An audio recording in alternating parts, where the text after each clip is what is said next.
Hello, my name is Tendai Manombo, and this is Real Talk. The Zimbabwe delegation, led by His Excellency President Mnangagwa, joined world leaders and major corporates in Davos, Switzerland, for the World Economic Forum. This is an annual international gathering to shape political, cultural, and business agendas. This year's gathering took place from the 22nd to the 26th of May under the theme Working Together, Restoring Trust. Today we have here with us Angela Mandureba, who is currently the National Coordinator of the Fight Inequality Alliance Zimbabwe. This is a network of civil society organizations hosted by the Zimbabwe Coalition on Debt and Development.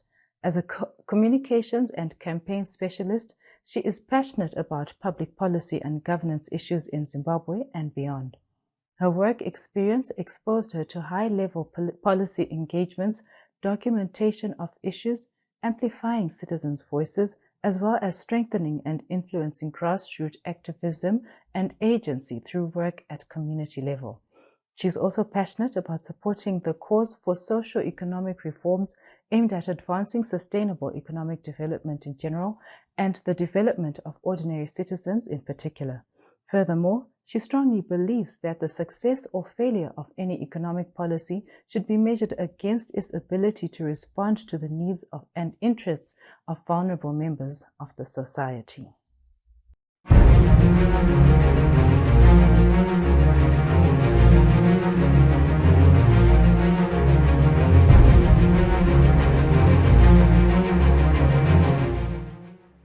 Welcome, Angela. Thank you so much for joining us on our show today. Thank you so much, Tendai.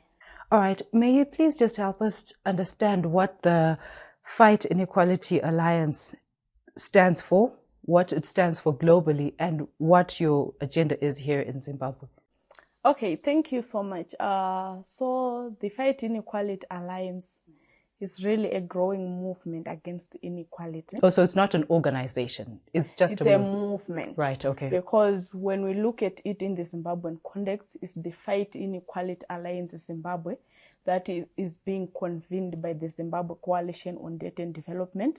And basically the mission of the Fight Inequality Alliance is to challenge the structural causes of inequality world over, but then we will be having national chapters like the Fight Inequality Alliance Zimbabwe that we are talking about. So what we seek to do really is to challenge the unfair, the uneven distribution, be it of resources, the uneven distribution of wealth, the uneven distribution of opportunities, and even issues to do with differences in social status. And how do we do this? We really try to create a platform for citizens to come together, to speak in one voice and challenge this inequality crisis, because all the challenges that we may be talking about the world over, all the challenges that we may be talking about in Zimbabwe, they are inequality related. It's all about access and control of resources. So we create a platform for citizens to really galvanize support against this crisis, because if we don't address the inequality crisis, even in Zimbabwe, even globally, the attainment of sustainable development goals will be very, very, very challenged. All right. So that is what you stand for. You stand for fairness and equality across the board. Yes. So equality in standard of life, quality of life, and distribution of resources. That is what you're saying. Yes. So who is your target audience? When you say we want to talk about inequality, who are you talking to? Are you isolating organizations? Are you isolating governments? Who is your target audience? Okay, I would say that our approach is double-edged. On one hand, we have the citizens whom we want to really speak against inequality, whom we want to create a platform for, so that they can be able to challenge the crisis of inequality. But we cannot end there. Definitely, we will need to rope in the government. We will need to rope in policymakers, because for us to address the inequality crisis, we need sustainable policy interventions. We need pro-people. We need pro-poor policy interventions. So it's both on the campaign and advocacy side. We both seek to influence the policies so that we can be able to address issues to do with the poverty in particular, and as well as inequality in general. So we both target citizens and also the policymakers, but then citizens in their organized groups as well. Civil society organizations, those representing women's rights, those involved in labor rights, faith-based organizations, and also those organizations involved in the extractive industries. All right. So if someone wants to join the movement, how do they go about it? Do they just start following your page on Twitter, or there's some structure that they have to go with? Okay, what I understand in terms of joining a movement is that it starts with interest, because we are bringing in like-minded organizations. We are bringing in like-minded individuals to rally behind fighting the inequality crisis. Therefore, if you follow our page and you're interested in the work that we do, and you think you have to contribute towards the equality agenda in Zimbabwe, you can reach out to us. As I mentioned earlier on, Fight Inequality Alliance Zimbabwe is being convened by the Zimbabwe Coalition on Data and Development, but we are also on Twitter, we are also on Facebook. So you can DM us. Oh, fantastic. Yes. Well, that's very easy. Yeah. Very easy. You're very accessible. So now we just want to talk about the World Economic Forum. Recently, the government of Zimbabwe went to Davos. All right. And Fight Inequality Alliance Zimbabwe was saying a lot about this. What were you saying? You had a lot to say. Just break it down for us. Oh, okay. Thank you so much. I think I will start by acknowledging that the World Economic Forum, it's one of the flagship events worldwide. And according to the World Economic Forum site, their mission is to really look at the state of affairs, the state of the world, and really try to find solutions to the problems that are being faced in the world. It brings in various actors, including business, various governments, economists, academia, and even civil society. They participate. However, the only issue that we are raising when it comes to the World Economic Forum is on to what extent is it capable of addressing the issue of inequality. For the past 51 years, what strides have been made to address the inequality crisis?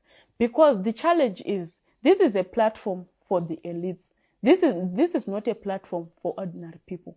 This is a platform for the elites. However, even the composition of the World Economic Forum and the deliberations there, they are mainly to do with issues of business. How best can business players enhance profits? But where are ordinary citizens in this whole matrix? Isn't it a platform just to maximize profits?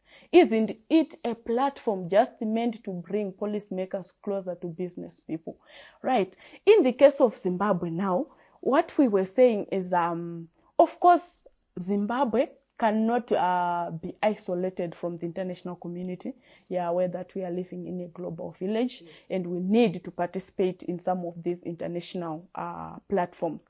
But what we were asking for is the clarity of purpose, which we have seen, of course, the government responding to through one of the newspapers, the Herald, why the delegation is going there, especially mainly to do with engagement and re-engagement drive of the country. The main challenge is how well are the issues of an ordinary person represented at the World Economic Forum? Moving away from Zimbabwe, let's look at Africa. And I think this year's World Economic Forum came at a time when we were celebrating the Africa Day. Yes. To what extent can Africa influence the discourse at the World Economic Forum? we know that Africa in general, and even Zimbabwe in particular, when we are looking at the global governance order, where are we placed? Are we at the center or we are at the periphery? Aren't we just a continent that is meant to receive ideas, to receive and implement ideas from the hegemonic actors? So what you're suggesting is that Africa as a whole at these kind of forums is not a key player, but rather is just a participant. Right. It might be a key player, but what role does it play? Does it have the power to influence those that detect or those that shape the world discourse? Of course, we can be a key player, especially when it comes to being a lucrative investment destination, if I can say. Talk of the minerals all over Africa. Definitely, investors, they will need to really run to Africa.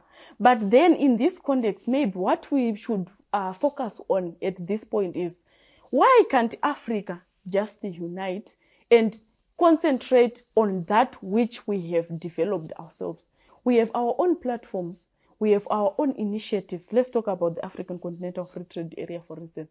Why can't we rally our energy on that and ensure that it sees the light of the day in earnest? We really domesticate that initiative as African countries. That's all I'm saying. So when it comes to Zimbabwe's participation at the World Economic Forum, we had really, one of the key issues that we had was the issue of the delegation. You know that in the past, we could see bloated delegations being sent to such international platforms. Yes. But is everyone going there, going to play a key role in terms of the discourses that will be there? Aren't we just sending people who will be just moving up and down corridors? We were saying we need a strategic delegation going there so that the taxpayers' money can be expended in a prudent manner. Number two, we were saying the theme for this year's World Economic Forum, working together, restoring trust, really resonates well with our case here in Zimbabwe. We have a huge public trust deficit, which is mainly, of course, driven by issues like policy inconsistencies. So it is important for Zimbabwe to really domesticate that theme and ensure that we make it a reality back home. We really engage in genuine dialogue in various actors in the society, including business, including also civil society, so that we can map a way forward on how best we can rebuild the lost trust towards rebuilding what I can call a Team Zimbabwe. So another issue is instead of just focusing on looking at issues of profit enhancement and also consolidating financial and corporate power at the World Economic Forum, why can't we focus on issues of tax justice, issues of taxing the rich? And of course, this campaign was running under the theme #TaxTheRich. What are we saying? I think you can agree with me that the world over, but in Zimbabwe in particular, it is an ordinary citizen who is taxed more. Yes, and the rich and political elites, they are not paying their fair share of taxes. The taxing structure in Zimbabwe really leaves a lot to be desired. It's very and regressive. A lot of poverty has been incited by the structure. But then that's stuff we're going to talk about in our next segment. Okay. Thank you so much.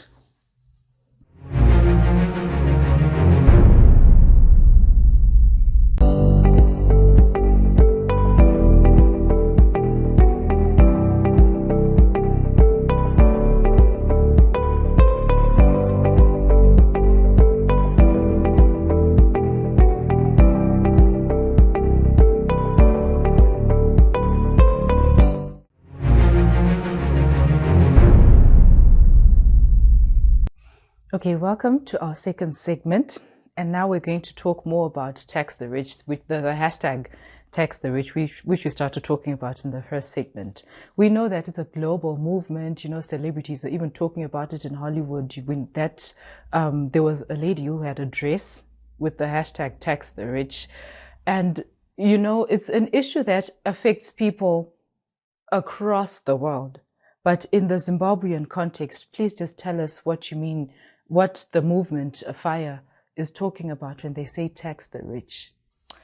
Okay, thank you so much. I think I will begin by just highlighting that taxation can be good or bad depending on how it is managed.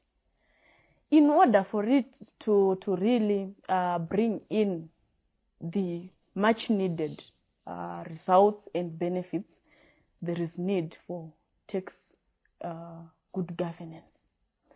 And we also need to take into consideration that taxation can be a very important tool or way of addressing inequalities.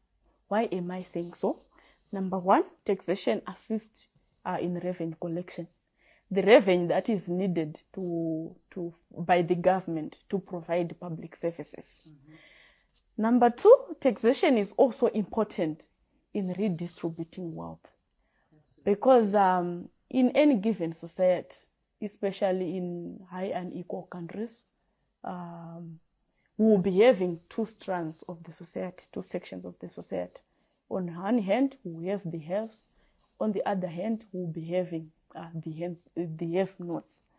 And what taxation does then is to ensure that we take resources from where they are highly concentrated to where they are less concentrated. That's the redistribution value of taxation. And if we have a taxation system that is based on those principles, then we can say we have a progressive taxation. But what then happens if we have a taxation system where the have-nots are heavily taxed, yet the haves are not paying their fair share of taxes? No, but I'm sorry to cut you short. Talking about the Zimbabwean structure, taxes are imposed across the board. They are not demarcated according to means, right? So when you say the have-nots are heavily taxed and the haves are not paying taxes, are you suggesting that in this Zimbabwean context, there is a disparity on who is followed up on taxes and who isn't? Okay, I think what I will say at this moment is, if you are saying the taxes are imposed across board, let's talk, for instance, the issue of the 2% tax. Even the time it was introduced, let's get back there. You could send money and the 2% was deducted.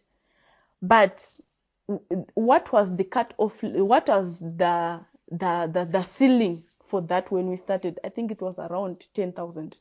To say when we are sending above 10,000, then we have a flat fee.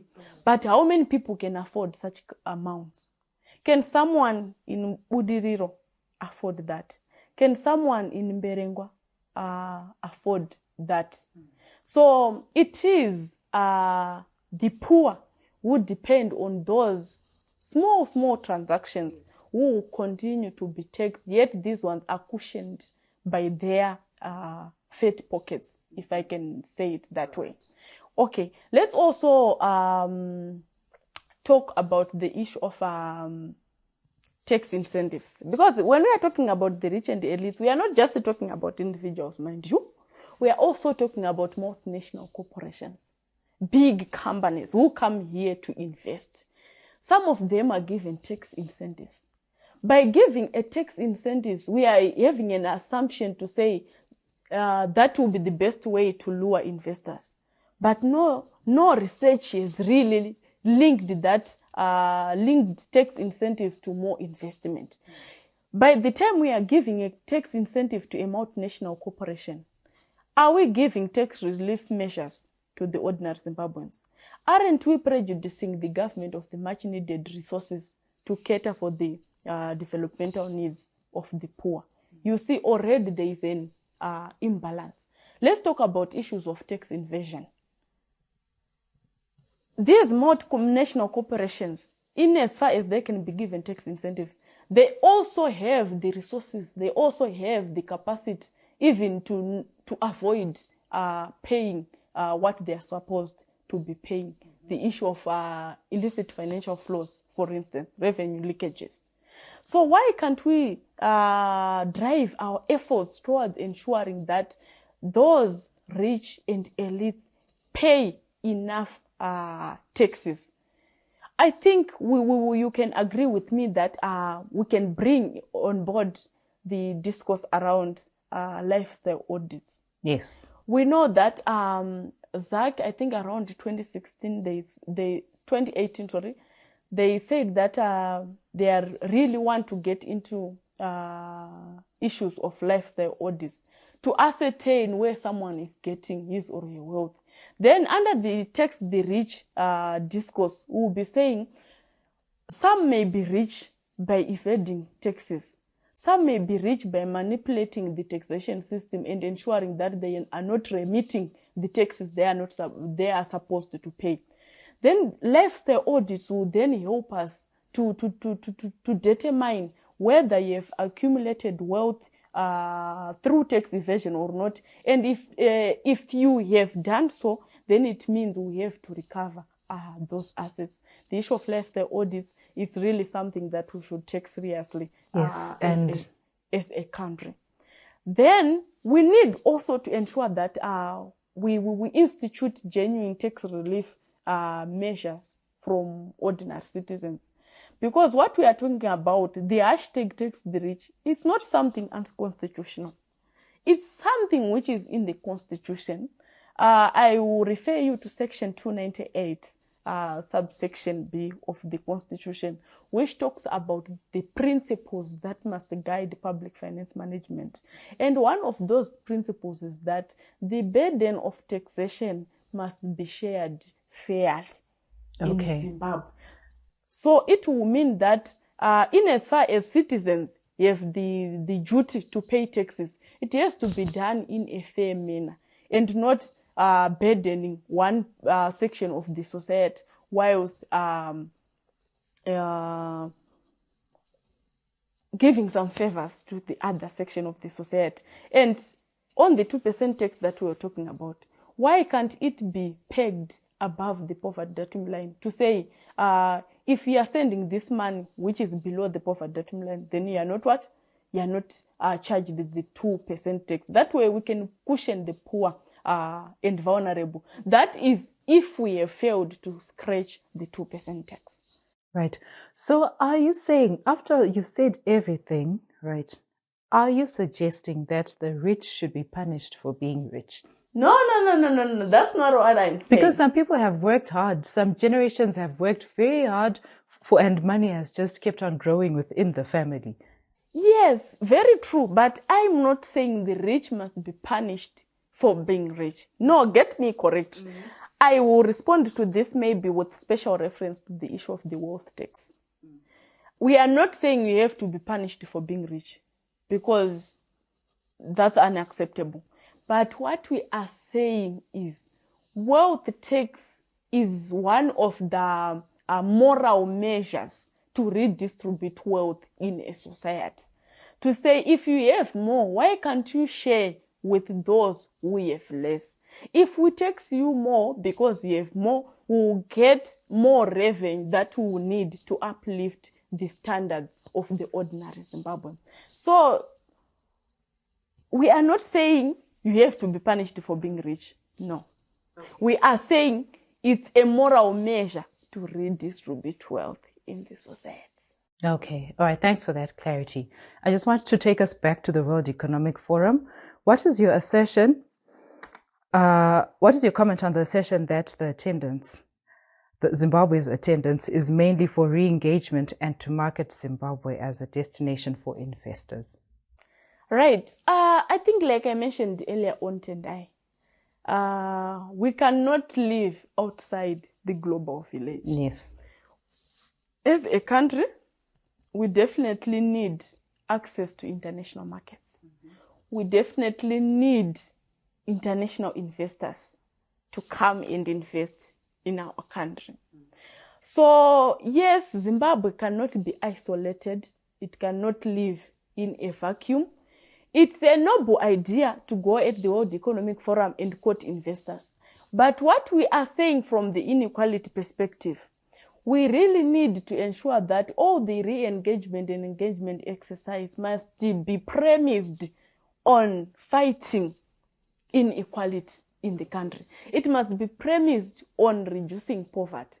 What this means is that we need to be very watchful in terms of the investors that we are quoting. We need to be very watchful of the investors that we are bringing into the country. And having investors is one thing, but what we do with them is another thing. Let's not go there from a desperate point of view. Let's not engage investors from a desperate point of view, because at the end of the day, we will not be able to whip them into line. When those investors come into the country, we need to ensure that they respect even the United Nations principles on business and human rights, which also even puts communities as the center and also ensures that the business, the investors, they are answerable, they are held accountable to their actions. And it is the duty of the state itself to ensure that that is happening. But then what do we say of some of the reports that we hear on investors undermine principles of business and human rights, especially in the mining sector? What can we say? But Zimbabwe is already in a desperate position because the debt that we're incurring right now is crippling. So doesn't that speak to the approach either way? No, I think we can have another program on the issue of public debt that we are having. But what I'm saying is, as a country, in as far as we want investors, we really need to ensure that we stand a strong ground. The government stand a strong ground to ensure that whatever investors do, even in the communities that they will be operating, they do it on the based on the principles on transparency and accountability, and ensure that community interests are placed at the center. Right. Okay, that is very clear. Thank you so much for that. I will take another break. Please join us.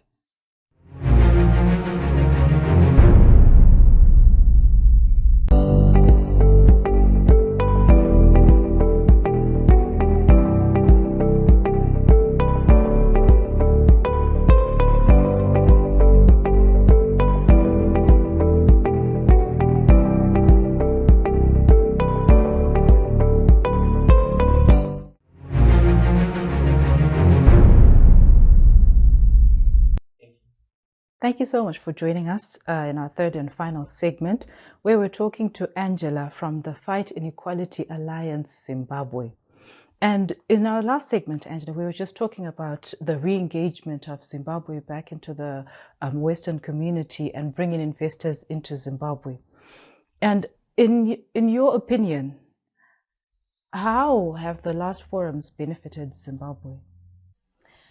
I think I might not be able to really respond to your question directly, because in terms of the benefits, it will have to come from the government. But because of the lack of transparency, we are made to speculate. It's only of late that we have been hearing about the issue of mega deals being signed. So in terms of the benefits... But even though they're being signed, that's the issue you're talking about, that these multinational companies are experiencing or benefiting from tax exemption. So still the question is... Some of them, yes, not all of them. No, not all of them, yes. Definitely. But then still the question is, are Zimbabweans benefiting from these forums? I mean, is there any point to these? Okay, if the updates that we are getting in the media is anything to go by, yes, we have managed to get some investors in Zimbabwe, where the country has signed mega deals, which are translating to investment into our country. But then the main issue is around transparency and accountability. What happens after signing of the mega deals? Is the government able to tell us how those mega deals, how that investment is translating into the material benefits of an ordinary Zimbabwean? Because if you just tell us that we have this investment, how is that benefiting an ordinary person in Uzumba? How is that benefiting an ordinary person in Berengwa? So the benefits must trickle all the way down. They must be very clear. We really need to know. We cannot just tick a box to say we have added another investor. But how is it going to benefit ordinary people? But the challenge that we have with the kind of investment that we are attracting, why are we silent about issues of value addition? I'm talking about investors in the mining sector, for instance. Why are we silent about issues of value addition? Because through the value addition chain, that's when we can be able to create as much jobs as possible. Right now, what we are seeing, because of that gap, because of the lack of value addition, what I can call it, we are creating jobless investments. Because we are just importing raw materials. But if you value add our resources from the country, it means more jobs. It also means more income for the community members. It also means the improvement of the living conditions which of will definitely ordinary, have a positive impact on the GDP. Yes, of ordinary Zimbabweans. Then the government mustn't wait for citizens then to ask you to say, what have we benefited from this investment? It just should be a culture from the part of the government to engage in what we call voluntary public accountability. Just tell us, just give us the information. How have ordinary citizens benefited? And if you do so, don't confuse citizens with those huge numbers. No, tell us from stage to stage how many jobs have been created, and to that effect, how we have poverty in a certain community declined. I will give you an instance of mining host communities in Zimbabwe. They have really nothing to show of the investment that is happening. Otherwise, the case of the majority of mining host communities in Zimbabwe, those are typical cases of the natural resource case. What they are getting from the investment in the mining sector is just the poverty. It's just inequality. It's just environmental degradation. They have really nothing to show for that. So investment should be commensurate to the social development. Yes, human development indicators in our country. They should be commensurate to the social indicators. Why do we then have the poorest social indicators, human development indicators in mining host communities when we have investment? And you know what? This is not the challenge with Zimbabwe. Even countries like Mozambique, we still have typical cases of natural resource case. Yeah, yes. So you're saying the accountability structure of the government is impoverished, and we need to improve on that. We just need to improve on the issue of transparency and accountability when it comes to investment. And this does from the government and from multinationals both, as well. Yes, from the government and from the multinational corporations. But when we are looking at issues of accountability, we do not need to forget the point that government is the primary duty bearer. And it has to see to it that whatever these companies are doing, they are doing it for the benefit of ordinary Zimbabweans. It is the government that should enforce the principles of business and human rights in general. All right.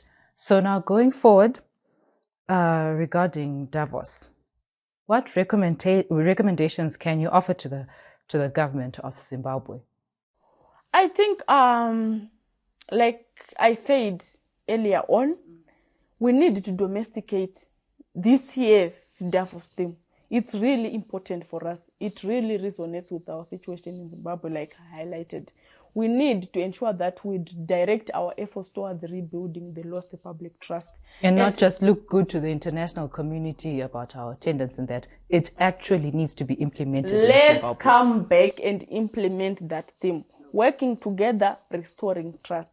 The government must direct efforts towards rebuilding the lost trust. And the best way this can be done also is, like I said, genuine dialogue with all actors, citizens included, because citizens are the primary stakeholder when it comes to governance of this country. How would you suggest, sorry to cut you off, but then how would you suggest that this dialogue be done? Because, I mean, they can't have a Twitter space or whatever for the entire nation of Zimbabwe. How would you suggest that they actually have this? Citizens are in their organized groups. Yes. We can talk of civil society organizations. That's right. This represents the interest of the citizens. Why can't we cultivate a good relationship with civil society to ensure that we bring them on board, we bring them on the table, even in the crafting of policies? I will talk, for instance, when we are talking about the country's recovery from the COVID-19 crisis, are we foreseeing a Zimbabwe COVID-19 recovery plan that is inclusive, that will genuinely engage civil society? Why am I saying genuinely engage?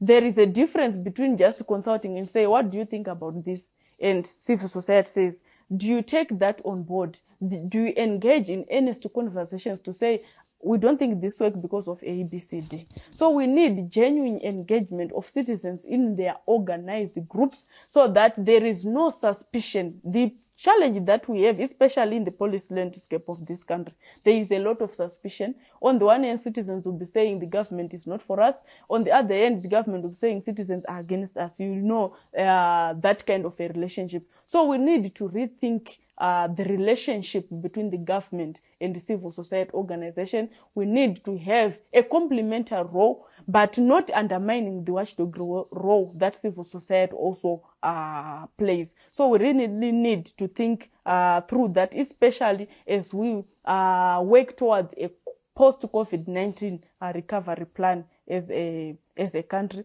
And also going forward, the government must just volunteer information in terms of participation in these trips. How many people are going? Is this a strategic delegation? And not wait for citizens to really ask. Because at the end of the day, the money that will be used is for the taxpayers. And it's important to give such critical information to this important stakeholder. All right.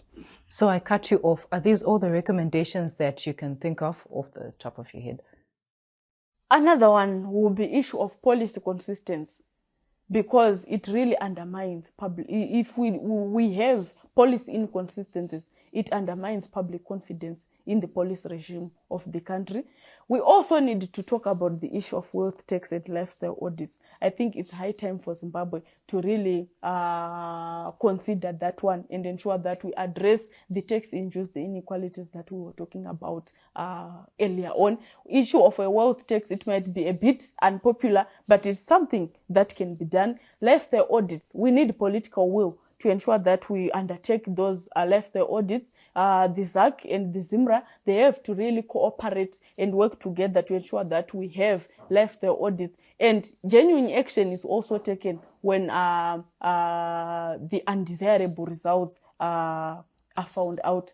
We also need to really ensure that we capacitate this institution to undertake the lifestyle audits. It needs resources, yes, and deliberate efforts must be made towards channeling the resources towards those institutions. Citizens must also speak with one voice and ensure that we really address the inequality crisis in our country, and ensuring that each and every Zimbabwean live a dignified life. Okay, well, that is clear. And though that's not too much to ask for, really, your recommendations are just by the book according to the Constitution. So I don't think you're asking for too much.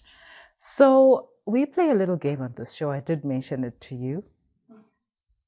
The previous guest will ask a question to you. It's a blind game. You have to answer this question, and then you in turn ask a question to the next guest. You don't know who it's going to be or what office they bear. So you, Angela, our last guest, asked this question. It was on corruption, and they were saying, in 2023, whether it's ZANU-PF or the CCC, but what steps do you think they need to implement to do away with corruption in our country? Oh, thank you so much. I think corruption is one of the worst crises that we have as a country. And my recommendation would be to say we really need to capacitate our oversight institutions. Let's talk about even the ZAC. Let's talk about even the parliament. All those institutions involved in the fight against the corruption. Capacitation even in terms of resources and even in terms of the technical expertise. We also need genuine political will to fight corruption. We need to do away with the catch and release syndrome. We also need to ensure that the office of the Auditor General is respected in letter and spirit. And I think it's high time we really grant enforcement powers in that office to ensure that each and every public body or agency that do not implement the recommendations from the Auditor General, the office can be able to hold that particular body to account. Yes, that's a very good answer, because at the moment, the Office of the Auditor General just issues reports, and maybe they're respected, maybe they aren't, maybe the reports are talked about, maybe they aren't. Exactly. So, yes, I think that's a really good answer you've given. And what's your question to our next guest?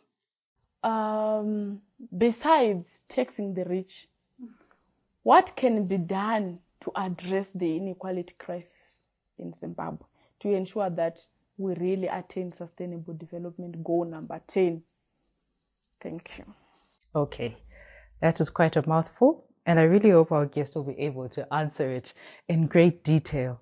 Thank you so much once again for your time. Thank you so much for joining us. Thank you so much to our viewers. We've come to the end of our show today. Please join us once again next week.